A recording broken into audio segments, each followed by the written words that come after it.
بالموت ما حدا فينا بيقدر يهون على حدا، والميت ما فينا نرجعه إذا بتنشف دموعنا عليه من البكاء. ادعي له الله يرحمه. كل عمري رح ضل ادعي لها الله يرحمها، بس هذا حقها من الآخرة.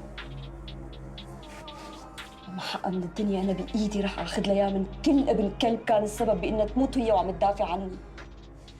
كرمال ورطة قبضوا حقها وباعوني، أول واحد فيهم كان أبي اللي فرط بحق أمي لحتى يطلع هداك الحقير من الحبس ويضل يركض وراي ليخلص مني، ومن خالي اللي عمل فيها مراجل وصار بده يقلعني من بيته لأني عيبة، وطلع قبلان إنه يقبض حق شرف أخته مصاري.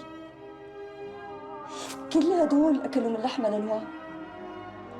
والله لا يسامحني إذا رح سامح.